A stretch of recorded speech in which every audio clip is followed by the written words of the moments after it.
Welcome to Dark Water Rising. We're going to be reading chapter 11, so please open your book to page 83. Okay. Josiah stumbled, and I hooked a drenched arm through his. He grabbed it, and we leaned into each other, pushing hard through the wind and rising water.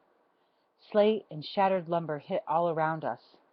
Submerged objects struck my legs, sharp and piercing one minute, fleshy and stomach-churning the next. Then, gratefully, I'd feel them slide away, caught up in the current again. During a short lull, I stopped to get my bearings, squinting through the rain, and at last hope pounded in my chest. "Look!" I shouted. "There!" Josiah pulled hard at my arm, dragging me toward the house. We struggled past the fence, across the yard, and took the stairs up and out of the water. My legs felt like tree stumps, and when I closed the door behind us, my ears rang. "Mama! Papa!"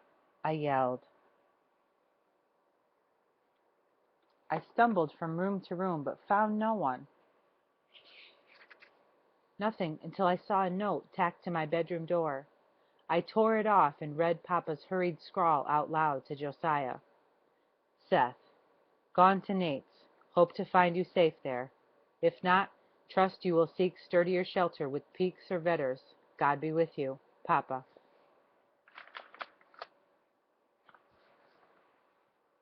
I stared at the note, picturing Mama, Papa, and the kids with slate flying around their heads and debris washing down flooded streets toward them like freight trains. Had I passed them out there and not realized it? The woman swept away. I hadn't seen her face. The child. Was the hair dark? Was it Kate? I closed my eyes till the sick wave of fear eased. Still shaky, knees weak, I walked back through the house. Dinner sat on the table, uneaten. A cake and a pitcher of boiled custard waited on the stove. Matt's baseball lay in the seat of a chair, and beside it a small handful of wilted jasmine.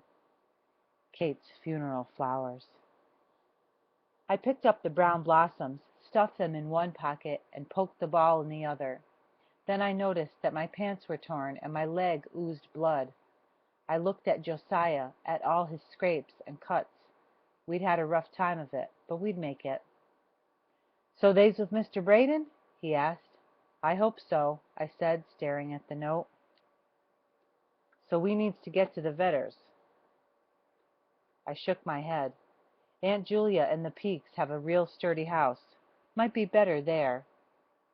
Josiah cocked his head and looked at me. "My bones is sayin' Vedders." I gave him a surprised look, and he laughed at me, easy-like, his eyes full of something warm I'd only sensed before. I felt it sifting through me, easing my aches and worry. "Okay," I said, finally, grinning at him. "The Vedders it is, then." We turned and headed for the door, when the window exploded. I ducked, covering my head while glass shot past Josiah, clear across the house. He caught a piece in his forehead, and blood streamed down his face and into his eyes. I pulled the 3-inch sliver from his skin, ripped a kitchen towel lengthwise, and tied it around his head.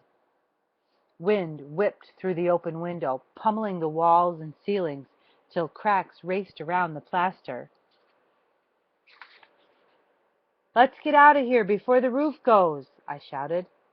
He nodded, and we scrambled down the stairs, back into the water and howling wind. We must have looked like drowned rats when the Vedders opened their doors to us, but they were a sight, too, dressed in woolen bathing suits.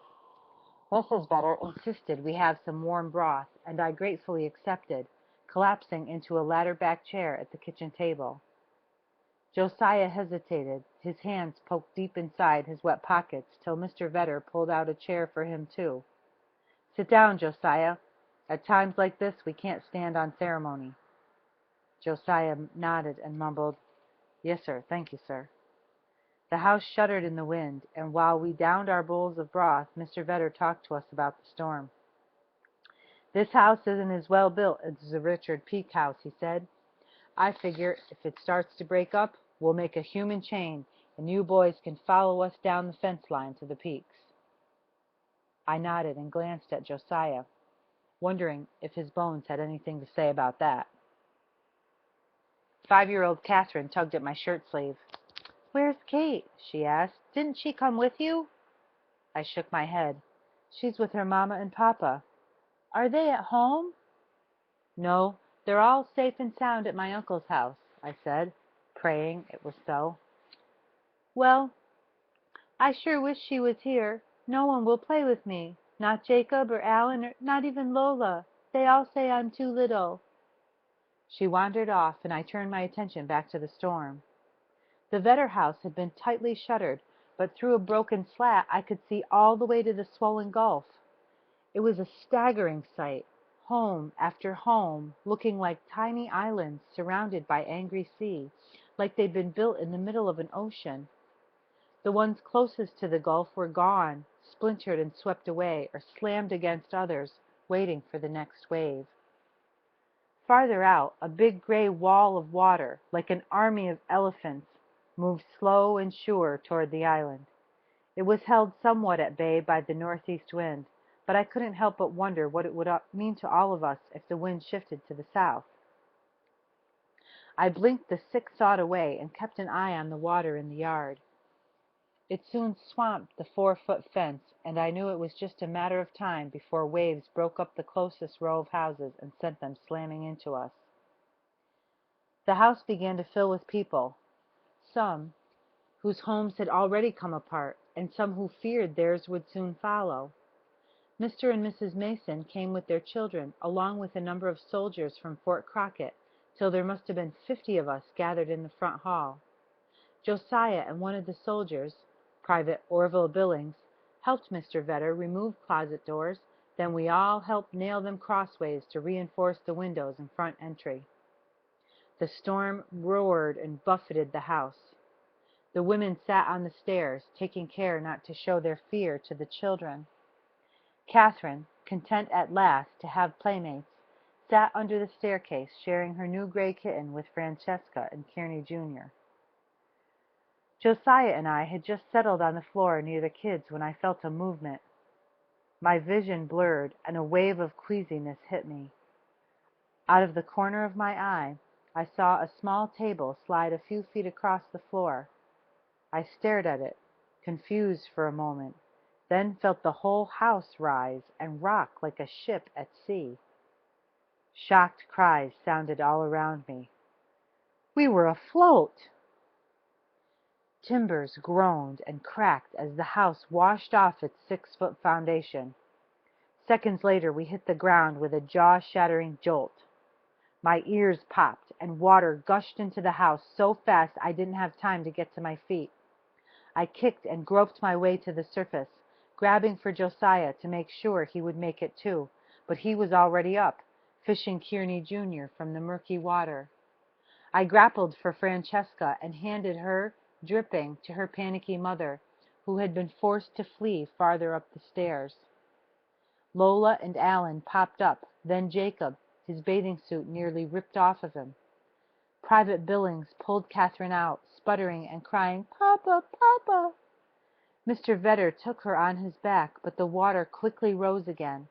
I pulled her from him and set her on the stairs, only to hear her cry once more, this time for her kitten. Mr. Vedder pulled the soaked and clawing fur ball from the water and tossed it on the stairs. Mrs. Mason, caught unawares, jumped, shrieking, "Rat!" and slung it back.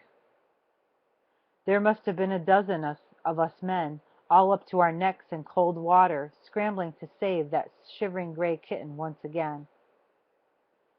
Dark closed over us, and still the house shook with each violent burst of wind.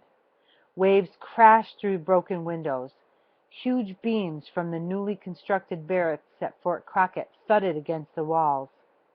We helped Mr. Vedder re-nail the closet doors, loosened by the settling of the house, then stood with arms stretched through the cracks where the front door had once been, pushing away beams and timbers during each lull. Others stood near windows doing the same, fighting to keep the house from being battered into kindling. A sound, loud as a freight train, roared over our heads. I heard a great cracking and splintering, and when it stopped, the house listed to the north and rain poured down the stairs. Mrs. Vedder checked and reported back. "The roof over the east 2 bedrooms is gone," she said with surprising calm. She moved the women and children farther up the flooded stairs and finally into the bathroom. I stayed behind with Josiah, helping Mr. Vedder ward off the battering rams till the water rose so high we had to give up. Our arms were torn, full of splinters and glass, but none of us hurt as bad as poor Mr. Vedder. We took him to the bathroom, where maybe 15 people had gathered, mostly women and children. Faces turned to us, and candlelight flickered in eyes that were empty of everything but fear. The smaller children lay in the big white tub, bundled in bedspreads, urged to sleep. Jacob, his ripped bathing suit discarded on the floor, didn't look too happy about having to wear Lola's petticoat. I shut the door, leaving Mrs. Vedder to wrap her husband's arms and hands with what was left of the clean toweling, and sat in the dark hall with Josiah and the rest of the men. No one spoke. We shivered from the cold, and rocked with each explosive blast of wind and water, but it was the eerie lulls that finally made me cover my ears. In brief, crystal seconds, I heard the crunching of houses breaking apart, the terrified bawling of animals, the faraway cries of people praying and pleading for help. I thought of Mama, Papa, and the kids, which quickly brought me back to the woman I'd seen just hours ago, whisked down the flooded alley clinging to her child. A choking ache washed over me, filling my eyes and knotting in my throat. Oh, heaven, please help them, and me as well. For in my selfishness, I continued to pray that the woman and child hadn't been Mama and Kate. This concludes Chapter 11.